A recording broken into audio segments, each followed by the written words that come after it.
Fellow TBers, we are here today with the man himself, Chopper Charles Anderson, and we're here to talk about some of the questions you had about the alien audio bases. So, Chopper? Hi, everyone. Just a quick overview of what we're doing here at Alien Audio. We're doing two different styles of basses, the single cut and a single cut, just Constellation. And the single cut is called a lunar bass. We're doing three different pickup configurations. You know, the double P, as you can see, a PJ, if you will, which is a P pickup. My favorite. P pickup in the front and more of the soap bar J pickup in the back. I've been using Kerry Nordstrand's pickups for a while. The big split singles have been doing a great job for us. And but you know, we're open to whatever pickups you guys want in it, and also a jazz style setup, which is both the big split singles, if you will. So anyway, woods on these things. You know, I'm using. Well, let's get into hardware. I've been using Hipshot hardware. You know, the ultralight tuners and the A style bridges or the vintage style bridges. I'll also use 2-tech bridges when ordered. This happens to be a swamp ash Constellation with a roasted maple neck and a pistachio fingerboard, which is a beautiful fingerboard. Super cool. Visually and sonically, to me, it's somewhere in between a maple and a rosewood. You know, Interesting. This sounds great. You know, and it's pretty easy on the eye too.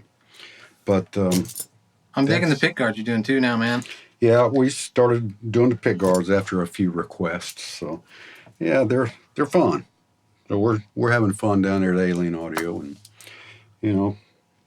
Well, for me, the prized possession of these things is the preamp. The preamp is very special. It was designed by a great friend of mine who's unfortunately no longer with us, but Mo West. And it's a very special electronics. I own the IP of these, so this is the only place you can get this. And it's a great preamp. You know, I set it up with the volume in the back, just so you don't have to look. You know, most people mess around with their tone. So we got volume, pickup pan, and tone, and 3-band EQ, treble, mid, and bass. You know, there's the special features on this preamp, or you know, push-pull things, knobs. The volume, you pull it up and you get some overdrive. The tone knob here. This is awesome. The tone knob is awesome. Yeah, the tone knob in the down position, what that really does is it's kind of a frequency select, if you will. I call that the vintage position because the preamp shells off to about 10K. And whenever you pull it up, it just basically just drops all the shelving, and the bandwidth is, you know, infinity on both ends of the spectrum or the frequency range. So it's a real hi-fi sound. It's great. And we'll do some sound samples here in a minute, but that's basically the preamp. It's very versatile. You can get this thing, you know, play with about any genre of music you wish, I think. And, you know, they record like a dream. Yes. Front of house people in large venues, small venues, they really cut through very nicely. Yes. The double P is my favorite. In studio setting, and it just works on everything. If I can't find a sound with that, I'm probably not going to find it at all. So it's got a killer P-bass sound you can do with it. Very distinct sound when you have them right up the middle. It just, I was talking to him earlier about it. It just cuts right through. You just add some of the bass on that preamp, and maybe a little mids if you need just a little more cut. And man, I mean, a little bit of compression for me, and the engineers are always like, "This is great. We're not going to have to do anything." Yeah, so. And that's another feature also. The EQ on these basses, it's real EQ. It's not a boost cut situation. As you're scrolling up through the frequencies, as you're turning it up, you're actually scrolling through, 3 different frequencies on each band and dragging them with you. So It's very interesting. and we've Mo and I worked very hard together on the mid range on this bass, and we think that we just really nailed it perfect. It's really natural, man. Yeah, most mid-range controls I've had on other basses, they get really wonky really quick. Mm-hmm. This kind of just like pushes more of the wood sound. Mm-hmm. The interesting thing that I've found on this preamp and what I've heard when other people playing it, and of course through my own experience, I've been using this preamp since 1978. Basically, this is just an updated version of the original preamp Mo made me in '78. But you feel it more than you hear it. Yeah, You're getting more of what's already there. Right. It doesn't color your sound. It just enhances on what you're what you're giving it, really. And so you really feel the frequencies around you. Mm-hmm. That's especially on this tone knob. Once again in the down position, the preamp shells off, so it's a narrower band, so it's a little Sure. more in your face. Sure. So when whenever you pull it up, then it surrounds you more. It sounds like it drops in volume, but what it really does is it just spreads out the bandwidth, if you will, and it just surrounds you. You really hear it when you go to slap, too. You get a really nice bite to it. That beautiful high end, real silky stuff. Yep. Plus the circuit has a little bit of compression on it, so when you pop, you can hear it grab. Yep. Yep. But I agree. Anyway, that's well, it made sense to me when you told me this, but for people that are looking at the body design, how did you come up with this body design? It made sense once you explained it to me before about how you took each. Right. It's basically everything Leo Fender did. As you're coming around, this is pretty much a precision type horn. Kind of a pseudo jazz leaning into a Music Man type belly on it, and more of a jazz type horn here. Once you explain that, I'm like, yes, that makes sense. Yeah, it does. It really does look like that. I think it's cool, man. It's like all Leo's basses had a baby. That's kind of what I'm getting at here. I mean, the nut width is like the 1 13/16, and so it's real comfortable. It's not too big, not too little, and so we use all sorts of different kinds of wood, depending on what people want, He has some of the best looking roasted, like flame maples I've seen. You've had a few that's come out of the shop recently. I'm like, man, whew. Yeah, there's a guy in Ohio, American Specialty Hardwood, where that's all he does is he's got some nice wood. He roasts maple and he roasts alder also. So I've got some with some roasted alder bodies, which really sound good. It's really stable and it sounds great. I agree. Yeah. I do. Yeah. Well, if you want, man, let's give them some sound demos up here. Yeah. Make sure the screen don't go off here. Let's see what we got going on.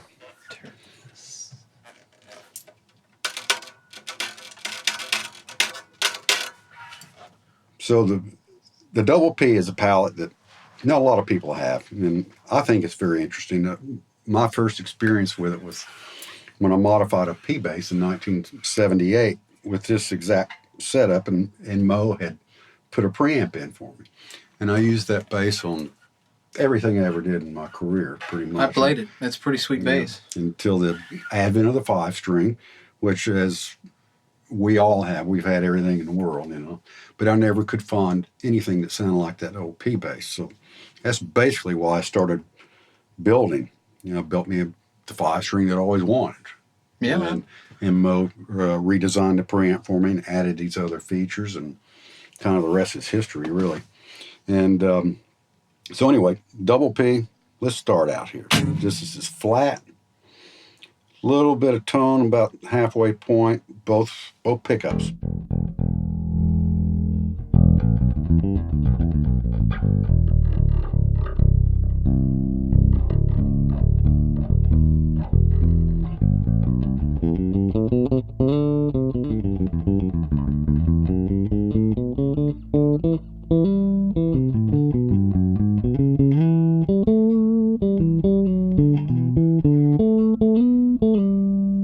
And as I go up, the reason I'm doing this is I want you to pay particular attention to the mid-range and the body of the notes. It's always there.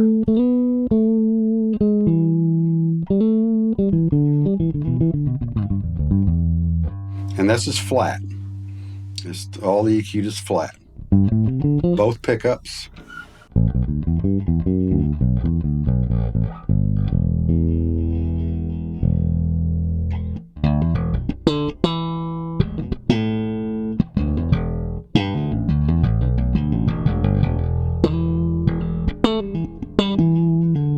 You can hear the compression kind of kick in.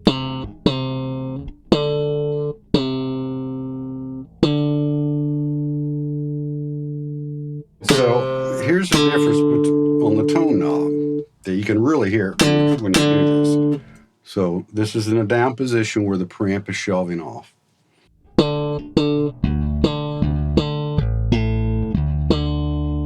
Here's a hi-fi.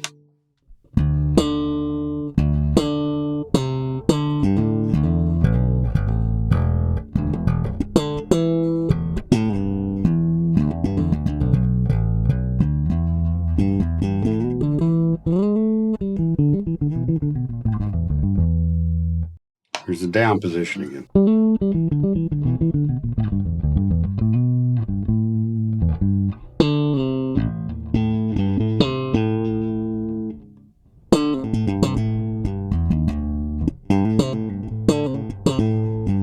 So just with that tone knob, Yeah, for sure. It's a whole different palette, man. It's two different two different palettes, two different basses that you can EQ around. Yeah. And that's just one sound. I mean, that's just both pickups on with that you can get. Add the overdrive, and you have overdrive with the hi-fi, overdrive with the vintage. Yeah, there's so many combinations. I mean, I don't even have an overdrive on my board anymore. I got a fuzz, but I don't need an overdrive anymore. Yeah. So let's start adding some. This is a little bass. This is the magic sauce right here. You'll blow your engineer's speakers up. And the bass is about halfway up. Mid-range is about halfway up. Trebles is just, a notch past center to tenth. And the tone knob is, about halfway.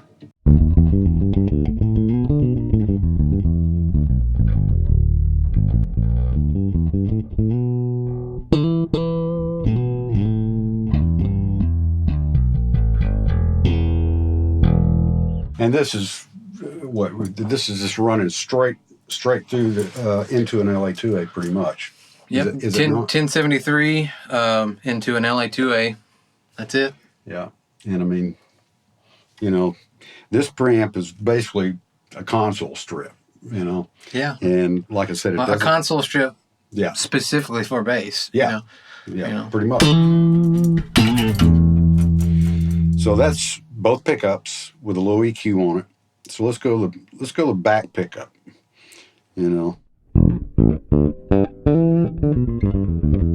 I think that this P pickup in the back position like this is just a little more.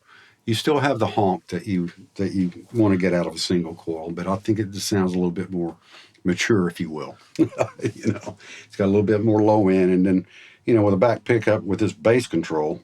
I mean, my gosh, yeah. I mean, here it is, this flat, and then you add a little bass on it, like all the way up. It gets huge.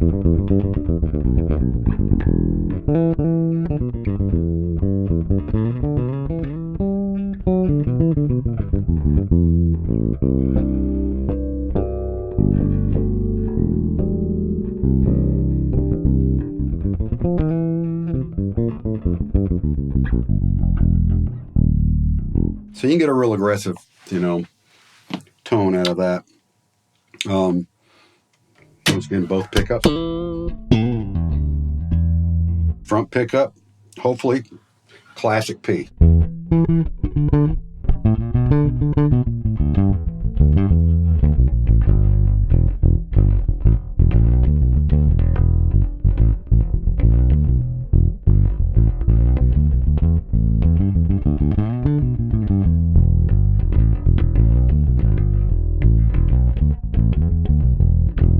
anyway, that's what we're going for. And then now let's engage the hi-fi. You know.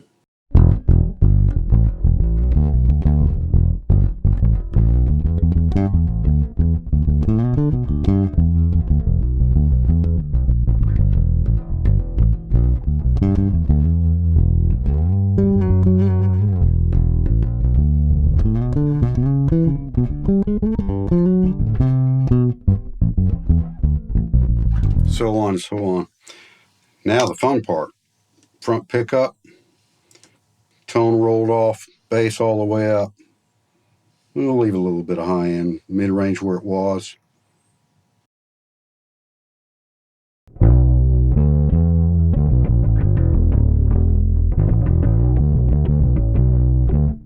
To me, that's kind of getting into Jack Bruce world, you know, like an old E.B. Yeah. Gibson. Oh, yeah.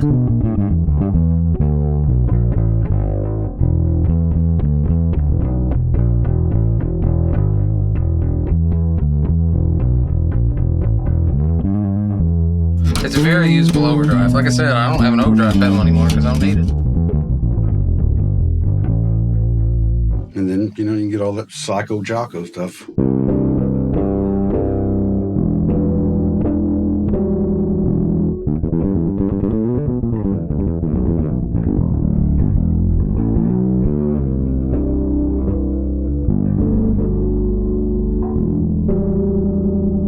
Now we're Jocko. Gotta have the chorus, Yeah, man. gotta have the chorus. Gotta have the chorus, man. No, I'll always love that. Anyway. And going back to you know, just straight signal.